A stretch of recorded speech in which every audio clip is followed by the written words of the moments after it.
Alhamdulillah,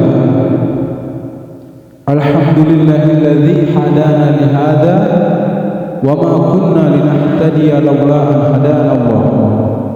Asyhadu an la ilaha illallah wa asyhadu anna Muhammadan abduhu wa rasuluhu la nabiyya ba'da. Allahumma shalli ala sayyidina Muhammad wa ala ali sayyidina Muhammad.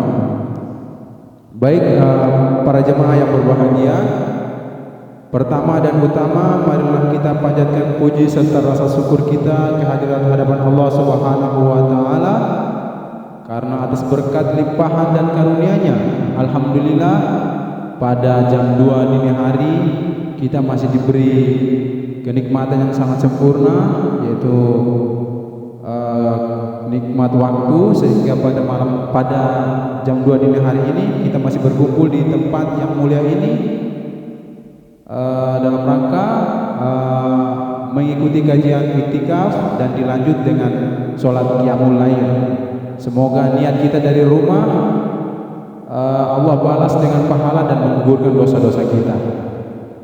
Amin ya rabbal alamin. Tak lupa pula salawat serta salam kita haturkan kepada junjungan Nabi besar kita, suri tauladan kita. Semoga kita akan mendapatkan syafaat dari Nabi besar kita, yakni Habibana wa Nabiyana Muhammadin sallallahu alaihi wasallam, beserta para sahabat, beserta keluarga, sahabat, serta pengikut-pengikutnya insyaallah ila yaumil qiyamah. Baik, jemaah yang berbahagia, pada malam hari ini kita kehadiran guru besar kita, yaitu Ustadz Itqonul Imam Rantau LC.MA. Nah, sebelum kita berlanjut ke kajiannya, saya mengajak kepada para jemaah, marilah kita sama-sama membuka acara ini dengan melafadzkan basmalah sebagai tanda acara dibuka. Saya persilakan. Bismillahirrahmanirrahim, dengan menyebut nama Allah yang Maha Pengasih dan Maha Penyayang.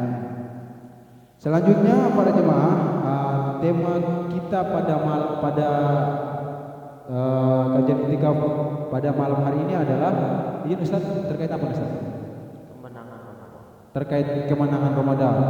Jadi mungkin setelah kita dengar kajian ini, mungkin kemenangan Ramadan ini akan membawa kita setelah Ramadan tetap takwa terus dan menerus sampai dengan bulan Ramadan yang akan datang nantinya. Dan kepada Ustaz Itqon, tafadhol Ustaz. Bismillahirrahmanirrahim. Assalamualaikum warahmatullahi wabarakatuh. Innal hamdalillah nahmaduhu wa nasta'inuhu wa nastaghfiruh wa na'udzu billahi min shururi anfusina wa min sayyiati a'malina. May yahdihillahu fala mudilla lahu wa may yudlil fala hadiya lahu. Asyhadu an la ilaha illallah wahdahu la syarika lah wa asyhadu anna Muhammadan abduhu wa rasuluhu la nabiyya wa la rasula ba'dah.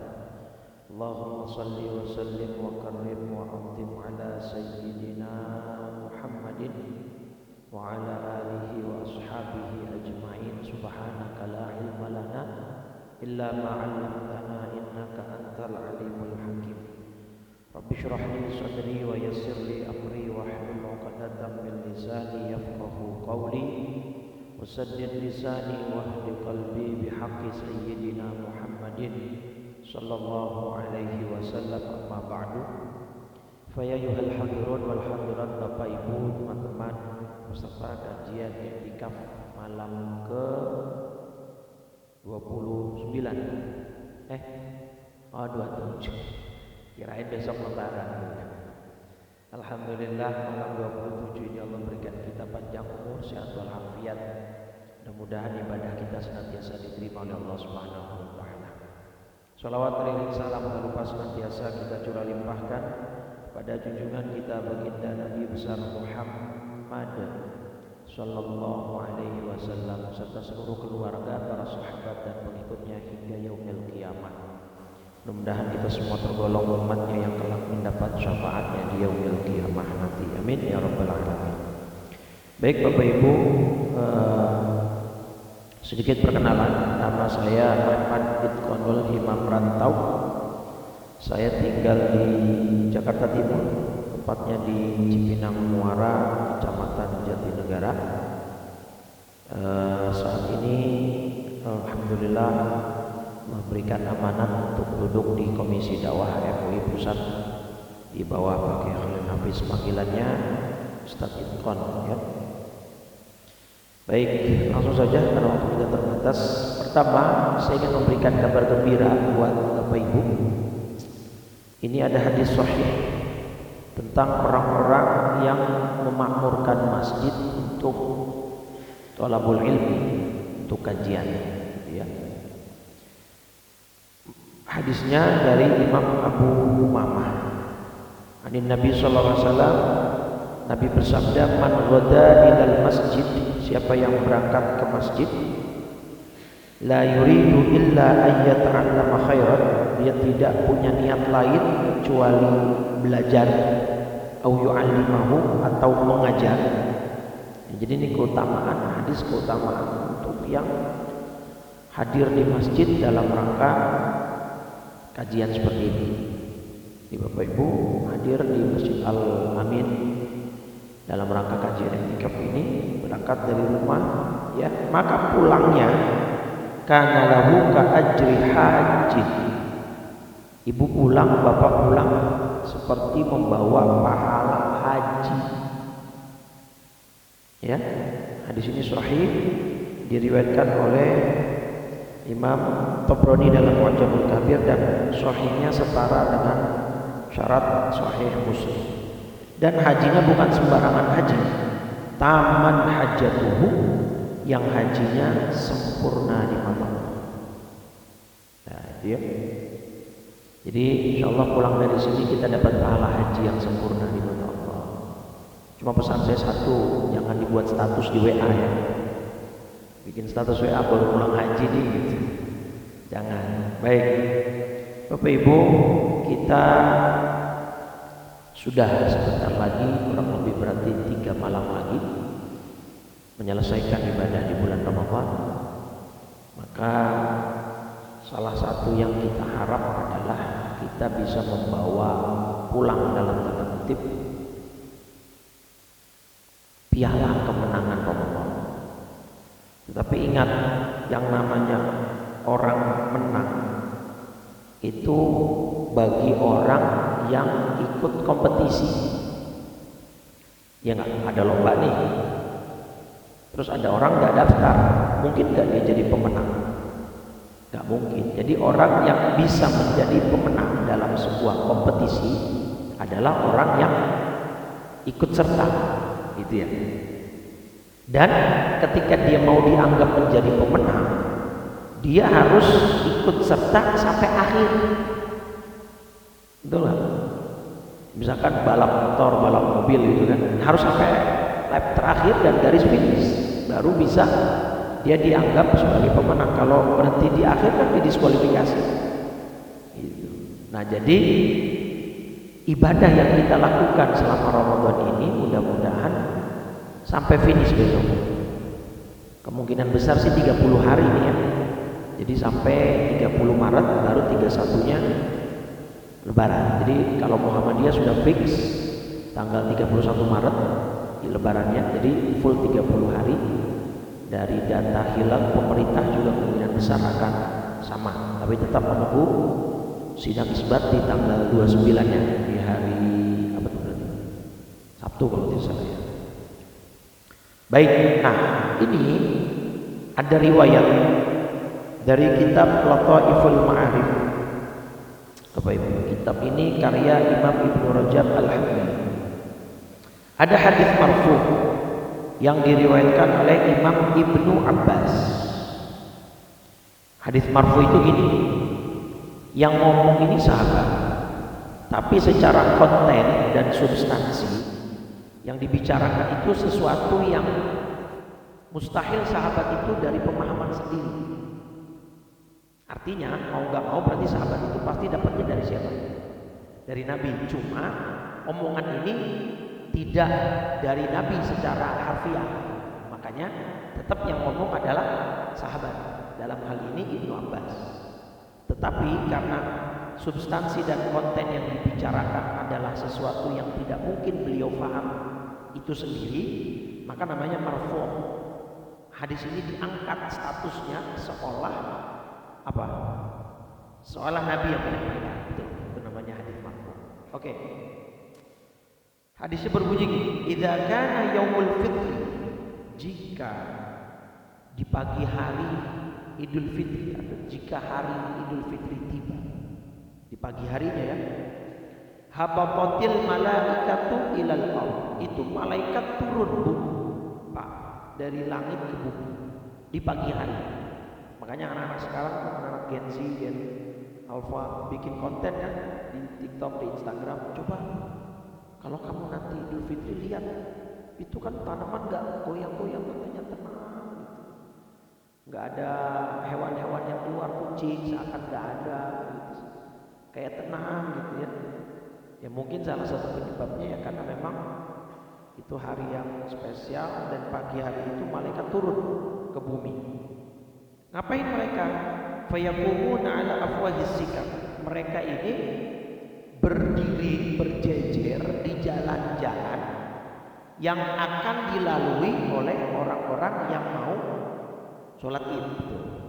Jadi kita kayak disambut di kayak presiden kan biasanya ada protokolnya tuh. Nah, tentara, pas-pampres menyambut tamu negara gitu kan. Kita seperti begitu, cuma ini nggak kelihatan karena yang berjejer ini malaikat. Gitu ya. Cuma dari hadis ini bisa kita pahami kalau kebetulan Indonesia lebarannya beda, berarti malaikatnya ini 2 shift. Ya kan? Lebaran versi siapa dulu nih? Oke, nah yang menarik, malaikat ini akan menyeru yunaduna bisautin yasma'uhu jami'u man khalaqallah. Malaikat ini akan menyeru dengan suara keras yang didengar oleh seluruh makhluk Allah, illal jinna wal insa, kecuali jin dan manusia. Kita nggak akan dengar, tapi makhluk yang lain, hewan, tumbuhan itu dengar. Apa yang disuruh oleh para malaikat ini? Ya umat Muhammad, wahai umat Nabi Muhammad sallallahu alaihi wasallam, ayo ukhruju, ayo keluar dari rumah, segera berangkat untuk sholat Id. Walaupun sholat Id itu sunnah muakkadah secara status fikihnya, tapi kalau bisa jangan dilewatkan.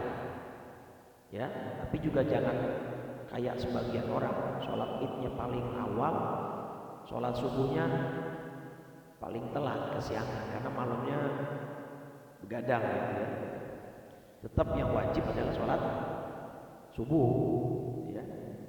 Tapi kata malaikat itu, ayo keluar, sambutlah ya seruan Allah Subhanahu wa taala, Rabb kalian yang karim, yang mulia, yang agung, yang akan memberikan ganjaran, yang akan mengampuni dosa yang besar. Nah, fa idza barazu ila musallahum, saat orang-orang sudah berangkat menuju masjid, lapangan atau mushola gitu untuk melaksanakan sholat Id, Allah tanya ke malaikat ini, ya malaikati, wahai malaikatku, ma jazaul ajir idza amila amalahu, kira-kira apa ya yang harus atau yang pantas didapatkan oleh orang yang sudah bekerja sebulan penuh. Jadi Allah itu menganalogikakan kita puasa sebulan seperti kayak orang kerja sebulan. Jadi Allah tanya ke malaikat, kalau ada orang sudah kerja sebulan, kira-kira dia berhak dapat apa? Gaji. Maka malaikat jawab dengan jawaban yang sama, antuwaffiya ajrahu ya Rabb. Kalau ada orang sudah bekerja sebulan penuh, maka ya kau harus tunaikan gajinya, kau berikan upahnya. Jadi kita ini puasa Ramadan kayak kerja Pak. Paginya puasa itu jam reguler tuh, malamnya tarawih itu jam apa kalau kerja ini lembur, jam lembur. Dan i'tikaf ini ibaratnya kayak bonus lah ya, sudah lebih lagi. Cuma Allah ngasihnya bukan dalam lembaran rupiah, bukan dalam bentuk sembako. Fayaqul, Allah berfirman, inni usyhidukum, malaikat saksikan, anni qad ja'altu thawabahum min siyamihim wa qiyamihim ridhai wa maghfirati. Malaikat, saksikan mereka yang telah puasa full 1 bulan, mereka yang telah memaksakan diri untuk qiyam Ramadan, tarawih maksudnya, atau bahkan qiyamul lail, maka mereka akan aku berikan keridhaan dan ampunan dariku. Dan mudah-mudahan kita dapat keridhaan Allah dan ampunan dari Allah Subhanahu wa taala. Nah, inilah yang kemudian kita sebut sebagai kemenangan dalam Ramadan. Jadi kita mendapat piala, mendapatkan sertifikat, mendapatkan penghargaan, tapi dalam bentuk yang lebih agung, pahala, ridho dan ampunan dari Allah Subhanahu wa taala. Nah, cuma masalah di mana-mana ketika kita sudah meraih kemenangan, yang lebih sulit itu mempertahankan kemenangan. Betul kan? Ya, meraih kemenangan juga sulit, butuh effort, butuh usaha. Tapi mempertahankannya itu yang susah. Maksudnya apa? Ketika kita di Ramadan sudah terbiasa ibadah, maka ini jangan berhenti di Ramadan. Oke, sekarang kita tinjau tafsir surat Al-Baqarah 183. Saya kira sudah hafal semua ayatnya ya. Ya ayyuhalladzina amanu kutiba alaikumussyam kama kutiba alal ladzina min qablikum. Nah, saya mau fokus, saya mau breakdown di kalimat la'allakum tattaqun. Tapi dari tinjauan bahasa atau linguistiknya, ya. Oke, kita coba di sini. Tattaqun, ya, la'allakum tadi ya, la'allakum tattaqun. Oke, tattaqun ini Bapak Ibu bentuknya fi'il mudhari kalau dalam bahasa Arab. Jadi fi'lun itu kata kerja. Kata kerja. Jadi makanya kan ayatnya bunyi terjemahannya apa? La'allakum tattaqun itu supaya kamu bertakwa, ya. Supaya kamu bertakwa, bukan supaya kamu menjadi orang yang bertakwa. Kalau supaya menjadi orang yang bertakwa berarti seakan-akan pasti kita dapat label muttaqin setelah puasa, tapi Allah tidak menjanjikan itu. Harapan Allah mewajibkan kita puasa supaya kita bertakwa. Nah, ini kan terjemahan dari kata kerja bertakwa. Nah, kata kerja itu sifatnya pasif atau aktif? Aktif. Nah, di sini Bapak Ibu. Dan fi'il mudhari itu kalau dalam bahasa Inggris bentuknya seperti present tense. Artinya menunjukkan masa sekarang. Artinya gini, Allah berarti mewajibkan kita puasa dengan harapan kita aktif bertakwa di bulan Ramadan. Dan itu alhamdulillah cukup berhasil. Buktinya malam ini, kalau bukan bulan Ramadan, apakah ada jam 2:30 kita di masjid dini hari? Ya kan? Gak mungkin kan? Iya, gak mungkin. Jadi ini sudah membuktikan orang baca Quran meningkat kan intensitasnya di Ramadan? Meningkat. Frekuensi dia ke masjid yang 5 waktu ditambah tarawih ditambah sekarang ketika meningkat. Jadi kita memang bersyukur alhamdulillah bahwa orang-orang ini aktif di bulan Ramadan. Tapi masih bisa kita bilang wajar. Artinya gini, orang aktif di bulan Ramadan itu masih bisa kita bilang wajar. Kenapa? Karena memang bulan Ramadan ini secara nuansa dan secara suasana itu memantik diri kita untuk beribadah. Karena ibadah yang kita lakukan di Ramadan ini secara masif bareng-bareng. Justru tantangannya di sini Bapak Ibu. Kalimat la'allakum, la'alla itu kan artinya supaya atau agar kamu bertakwa gitu kan. La'allakum, hukum ini kamu atau kalian, agar kalian bertakwa. Kalimat la'alla itu kalau dalam bahasa Arab namanya adawatul istiqbal. Jadi dia memberikan makna tambahan. Mudhari ini selain masa sekarang, maka akan diberikan tambahan makna masa yang akan datang. Jadi harapan Allah dalam mewajibkan kita berpuasa, gak cuma kita aktifnya di Ramadan saja, tapi harapannya kita mempertahankan kemenangan ini sampai setelah Ramadan. Justru itu ujiannya. Ujiannya berarti di situ 11 bulan mendatang sampai Ramadan berikutnya. Sekarang saya tanya, Ramadan kita puasa berapa hari? 30. Puasa sunnah Syawal besok setelah Ramadan kan Syawal, ada puasa sunnah berapa hari? Nah, sekarang saya tanya, Ramadan yang 30 hari dengan Syawal yang hanya 6 hari, mana yang lebih sulit? Betul ya? Sepakat ya? 6 lebih sulit loh.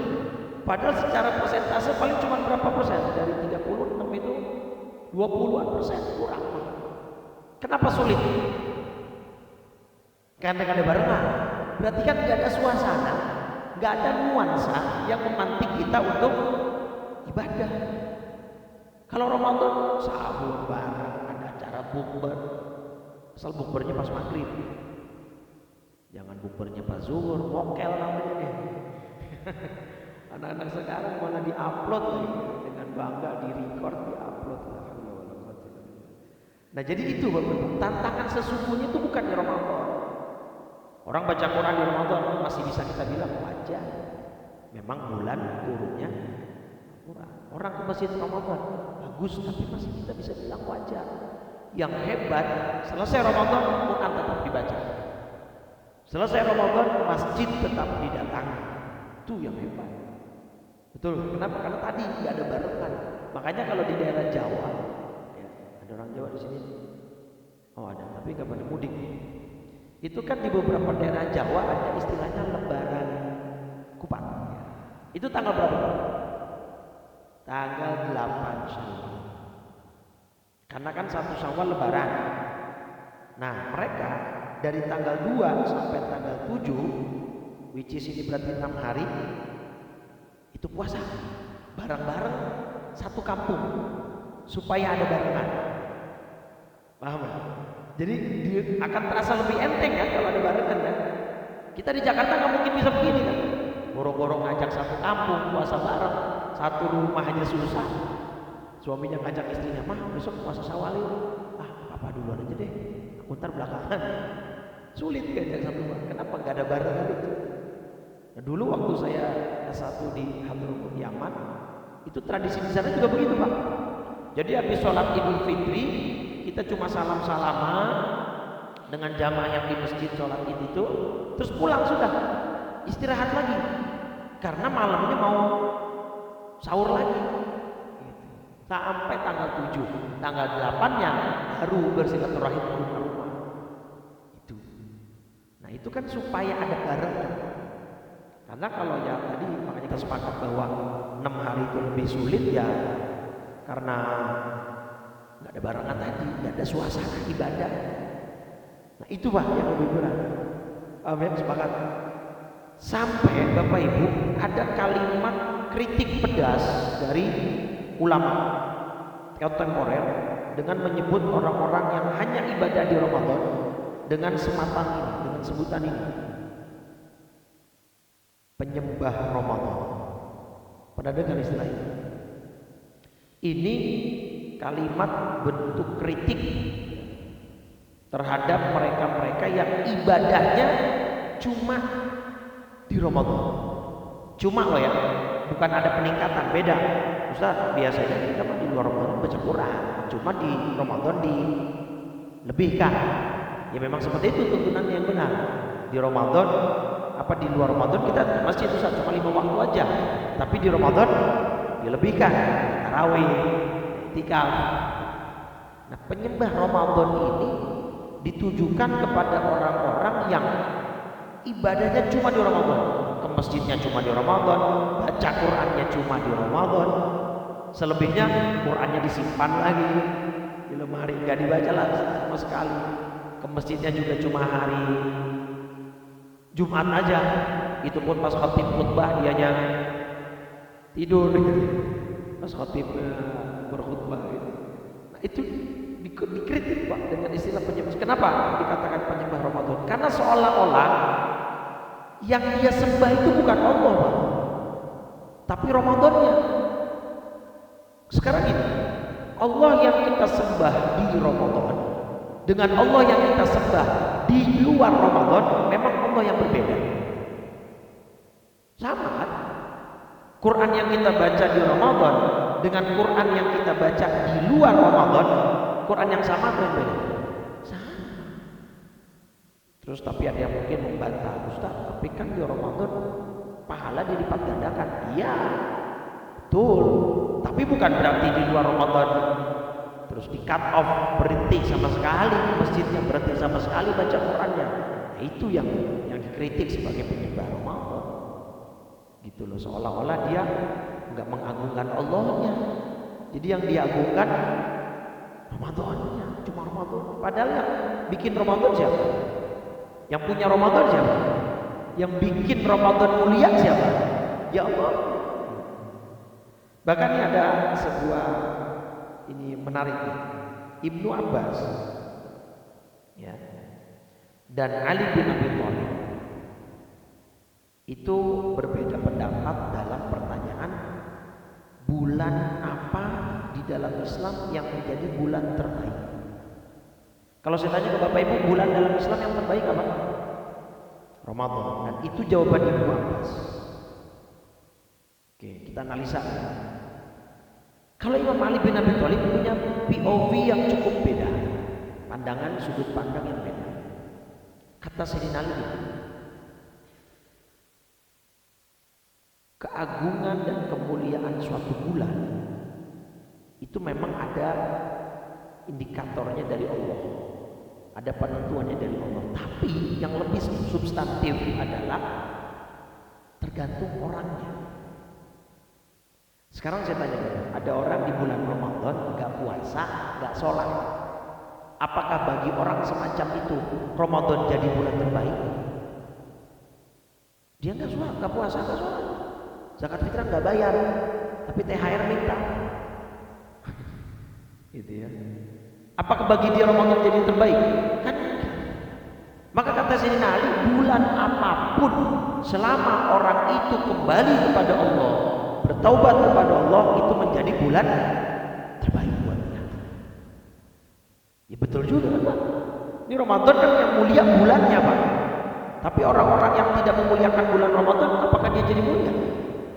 Dengan gak puasa, dengan gak sholat, ya dia gak jadi mulia. Bagi dia bukan bulan terbaik. Jadi Sayyidina Ali lebih melihat ke substansinya. Bulan apapun selama kamu taubat di dalamnya kepada Allah, ibadah kepada Allah, itu jadi bulan terbaik. Ya, bulan Ramadan bisa menjadi momen untuk kita kembali kepada Allah gitu. Oke, jelas ya? Itu poin pertama Bapak Ibu. Jadi tantangan kita ini setelah berpuasa mau gimana? Apakah mau meninggalkan masjid lagi? Apakah mau mencampakkan dan mengabaikan Al-Quran lagi? Apakah cuma di Ramadan saja kita giat ibadahnya?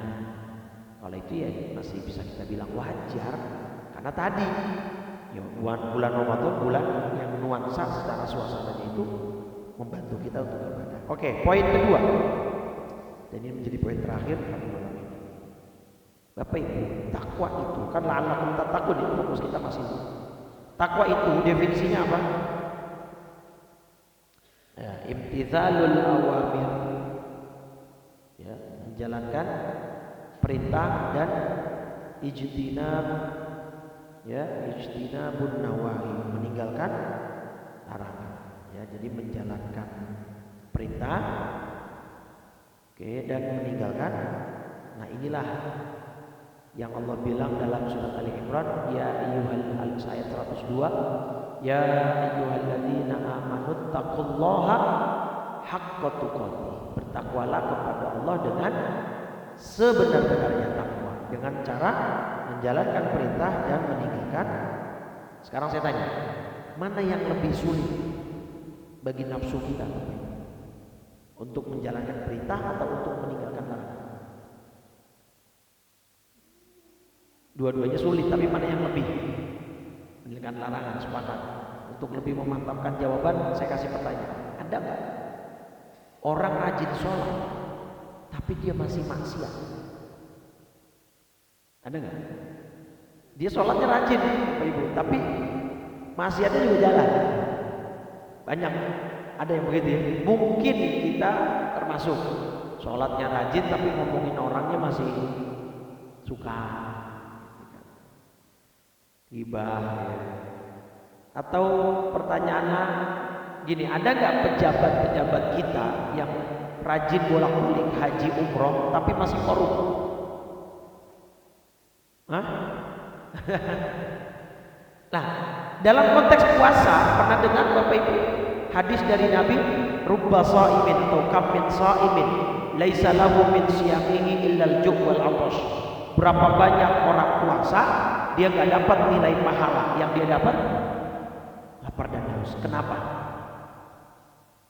Karena tadi puasa as an order, sebagai perintah puasa dia kerjain Pak, tapi di saat yang bersamaan puasanya nggak bisa meninggalkan larangan. Contoh ibu-ibu, tapi bukan ibu-ibu alamin sini ya, bukan alamin sini ya, ibu-ibu manalah pagi-pagi mau beli ke tukang sayur nih, mau belanja, buka harusnya belanja bisa cuma 5-10 menit, gara-gara ketemu bestinya di tukang sayur jadi gibah tadi, jadi setengah jam kan, kata ibu betul. Jadi 1 jam ngomong si fulan begini, wah, akhirnya gibah. Ustadznya kebetulan lagi belanja juga di situ, nasihati, Bu, jangan gibah, jangan ngomongin orang, nanti pahala puasanya gugur, hilang. Ustadznya dibalikin, Ustadz kita nggak ngomongin orang, emang orangnya begitu. Justru itulah definisi ghibah.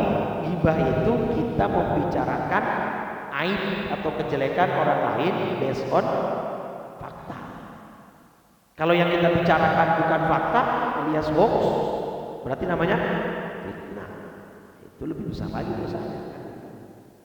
Kita nih anak-anak muda, puasanya udah bagus, baca Quran, i'tikaf, salat, masih scrolling TikTok yang isinya cewek-cewek seksi joget, isinya mau dari muka aurat gitu kan. Ya, atau kita lagi sore-sore beli takjil.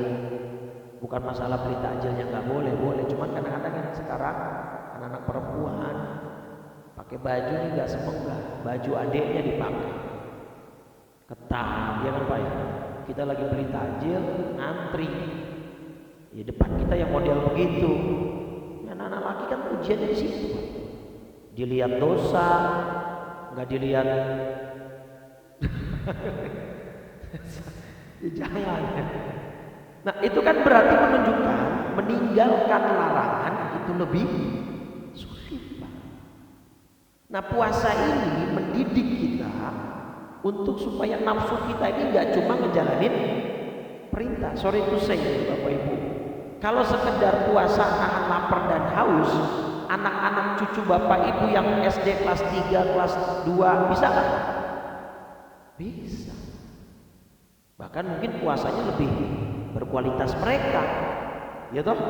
Karena anak kecil nggak ada yang ghibah, anak kecil nggak ada yang lihat sesuatu dengan syahwat. Nah, maka kemenangan Ramadan ini jangan kita nodai ya dengan pelanggaran-pelanggaran larangan. Selanjutnya akan saya paparkan dalil-dalil dari hadis yang membuktikan bahwa meninggalkan larangan itu lebih berat daripada sekedar menjalankan perintah.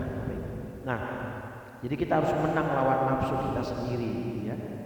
Kemenangan Ramadan ini harus kita tandai dengan kemenangan kita melawan hawa nafsu. Nah, ini Bapak Ibu. Ini hadis di dalam kitab Arba'in Nawawi. Hadisnya nomor 9 kalau di Arba'in. Kalau di Bukhari nomor 6744, di Sahih Muslimnya nomor 130. Ya. Kata Nabi, "Mana haitukum anhu fajtanibu." Apa yang aku larang tinggalkan.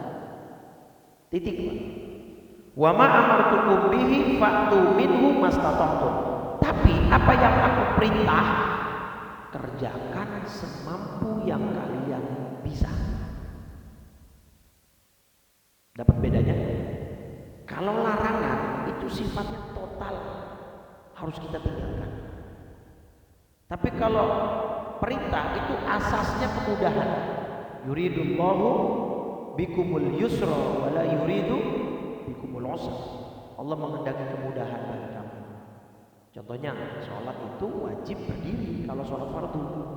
Tapi kalau nggak bisa berdiri, dibolehkan duduk. Duduk nggak mampu, berbaring dan seterusnya. Puasa, dalam konteks puasa ada nggak orang-orang yang boleh tidak berpuasa? Ada. Siapa?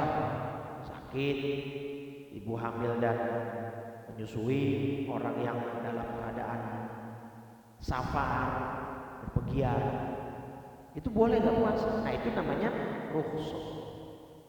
Nah, jadi kalau perintah itu dibangun di atas asas kemudahan, ada rukhsah. Tapi kalau larangan nggak bisa, larangan itu nggak ada rukhsah. Larangan bisa memasukkan rukhsah kalau ancamannya sudah nyawa. Misalnya Anda berada di suatu tempat, nggak ada makanan kecuali daging babi, nggak ada minuman kecuali khamar. Boleh nggak kita pada saat momen itu makan daging babi itu dan minum khamar itu? Boleh. Itu pun hanya sekedar ala sadirrak, hanya sekedar menyambung nyawa. Nggak boleh pas lagi makan, daging babi enak juga, nambah sampai habis. Nggak boleh itu, jatuhnya dia jadi haram. Jadi dia diperbolehkan, diizinkan hanya untuk menyambung hidup. Itu larangan. Sifatnya itu total, nggak ada rukhsah. Dan larangan ini kita nggak bisa dianggap meninggalkan larangan kecuali dengan meninggalkan larangan itu sepenuhnya. Orang yang minum sampai mabuk, minum khamr sampai mabuk dengan orang yang minum satu gelas, sama-sama minum nggak? Sama-sama minum. Maka kita nggak bisa dikatakan meninggalkan khamr kecuali kita tinggalkan seutuhnya. Itu makanya berat. Tuh. Satu. Dalil atau bukti kedua, Bapak Ibu familiar nggak dengan istilah ini? Familiar nggak dengan istilah-istilah ini? Apa ini? Dam, diyat, kafarah. Nah, simpelnya ini denda. Dam ini dalam bab haji, diyat ini dalam bab jinayat pidana. Kalau pembunuhan itu kan dalam Islam, kalau orang membunuh hukumannya diapain? Dikisos, dibunuh lagi kan. Tapi si pelaku bisa tidak jadi dieksekusi kalau si keluarga korban memaafkan. Tapi konsekuensinya si pelaku harus membayar diyat. Diyatnya berapa? 100 ekor unta. Kalau ininya apa namanya, pembunuhannya berencana. Tuh Pak, berat. Kafarat, ya denda juga kayak kafarat hubungan badan suami istri di siang Ramadan. Boleh gak? Gak boleh. Haram kan? Dosa kan? Puasanya juga batal. Dan dia selain harus mengkodok puasa, harus bayar kafarat denda.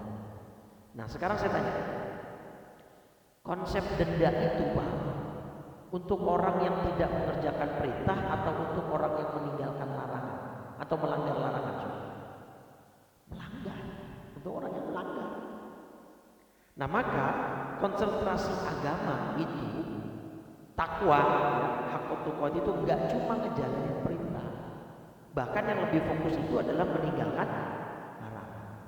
Saya tampilkan satu buah hadis dalam Sahih Muslim nomor 15. Nah ini ya. Jadi hadis Sahih Muslim di nomor 15. Anna rajulan sa'ala Rasulullah SAW. Ada seorang pria datang kepada Nabi dan bertanya, Ara'aita idza shallaitu shalawatil maktubat ya Rasul? Saya mau tanya. Ya silakan. Saya kalau sholat 5 waktu yang wajib nih, sholat 5 waktu. Wa sumtu Ramadan, dan saya puasa Ramadan. Wa ahlaltul halal, dan yang halal saya kerjakan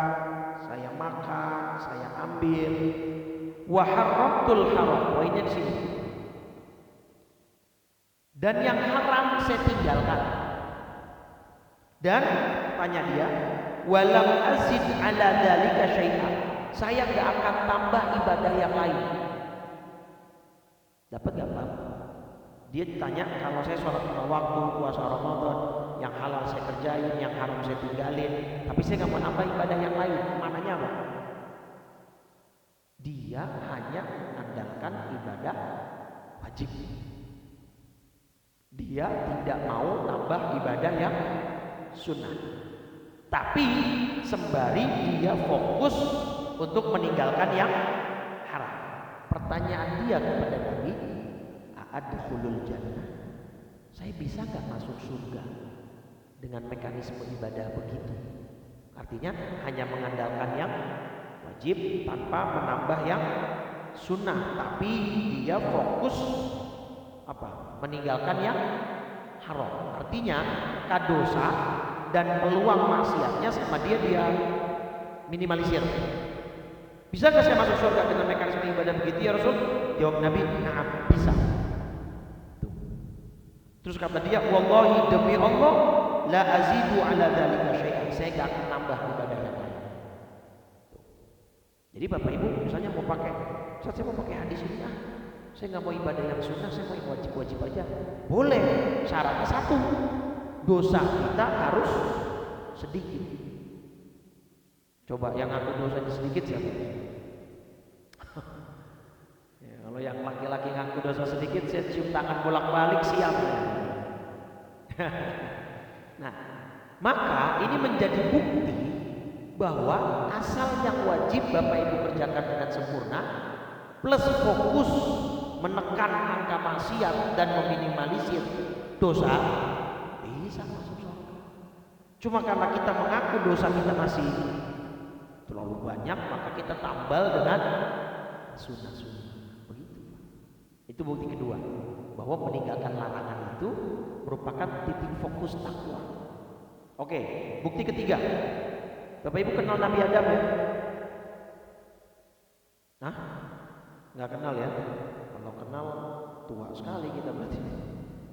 Nabi Adam ketika diciptakan oleh Allah, ujian pertama itu bentuknya perintah atau larangan? Larangan. Al-Baqarah surat 2 ayat 35. Wala taqraba hadhihi syajarah. Jangan kamu dekati pohon ini. Nah, coba kita analisa secara psikologis. Manusia, Bapak Ibu, ketika dilarang tanpa alasan yang jelas, itu jiwanya cenderung berontak. Betul gak? Nabi Adam cuma dilarang mendekati pohon. Alasannya apa dikasih tahu nggak sama Allah? Dipublish nggak? Ya. Terus juga muncul pertanyaan akhirnya, kenapa dari sekian banyak pohon di surga cuma pohon ini yang dilarang? Jadi sebenarnya nama pohonnya bukan buah khuldi, Pak. Khuldi itu bukan Allah yang ngasih nama. Allah cuma bilang jangan dekati pohon ini. Yang ngasih nama khuldi siapa? Setan, iblis. Surat Toha surat 20 ayat 120. Fawaswasa ilaihi syaitan qala ya Adamu hal adulluka ala syajaratil khuldi. Wahai Adam, maukah kutunjukkan kepadamu pohon khuldi keabadian? Jadi di tengah-tengah pertanyaan Nabi Adam kenapa pohon ini, kenapa enggak pohon yang lain, tiba-tiba masuk narasi dari iblis bahwa ini namanya pohon keabadian. Nah, karena Nabi Adam melihat ini yang ngasih informasi orang dalam, kakak senior, kan duluan siapa Pak?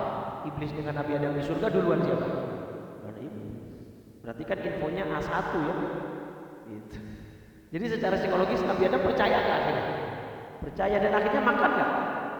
Makan. Berarti secara zahir Nabi Adam lulus atau gagal? Ketika diuji berupa larangan, gagal. Jadi manusia itu sulit dilarang. Sebagai bukti terakhir manusia sulit dilarang, ini saya ada video dari acara yang acara komedi yang sekarang hostnya sudah jadi anggota DPRD, Pak. Acara spontan dulu, ingat gak acara spontan komeng?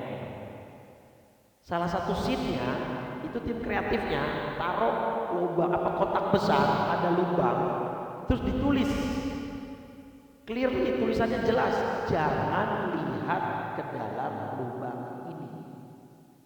Kalimatnya jangan, berarti perintah atau larangan?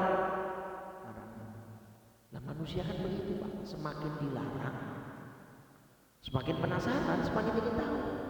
Begitu ini ditaruh di pinggir jalan, orang lalu lalang kan penasaran. Ada apa dengan kotak ini kan? Akhirnya dia lihat. Begitu ada yang coba memberanikan diri untuk melihat ke dalam lubang, maka apa yang terjadi? Nah, ya, ingat ya. Jadi intinya, kesimpulannya Bapak Ibu, manusia itu sulit dilarang. Maka fokuslah dalam bertakwa, tidak hanya menjalankan perintah, tapi juga meninggalkan larangan. Dalam konteks puasa pun begitu. Supaya puasa kita berkualitas dan berpahala, kita jangan hanya menjalankan perintah, juga meninggalkan larangan. Harus kita fokus begitu. Nah, jadi itu yang bisa saya sampaikan pada dini hari ini, Bapak Ibu. Kesimpulannya dua. Satu, dengan berpuasa Allah nggak pengen kita takwanya cuma di Ramadan. Allah nggak pengen kita ke masjidnya cuma di Ramadan.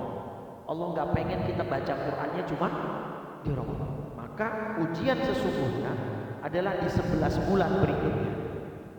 Berdampak kan pendidikan Ramadan sampai ke 11 bulan berikutnya, sampai ketemu Ramadan yang akan datang. Maka istiqomahkan sebagaimana firman Allah surat Fussilat surat 41 ayat 30, orang yang istiqomah, innal ladzina qalu rabbunallahu tsumma istaqamu, orang yang mengatakan Rabb Allah adalah Rabb kami, kemudian dia istiqomah, tatanazzalu alaihimul malaikah, para malaikat turun memberikan kabar kepada Allah, takhafu wa la tahzanu, jangan takut, jangan khawatir, jangan bersedih, wa absyiru bil jannah, siap-siap kalian akan memperoleh surga.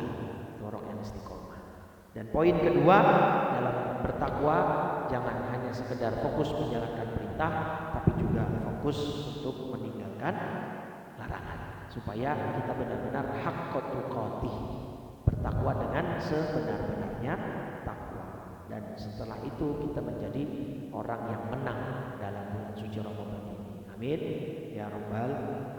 Baik, itu yang bisa saya sampaikan Bapak Ibu. Terima kasih atas atensi dan perhatiannya. Mudah-mudahan Ramadan ini menjadi Ramadan yang terbaik buat kita.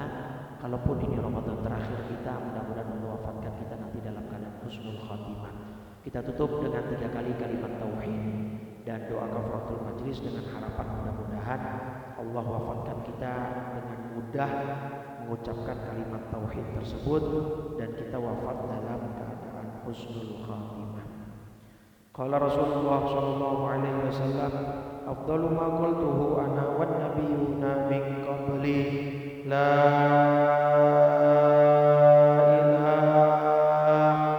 ilaha illallah, la ilaha illallah, la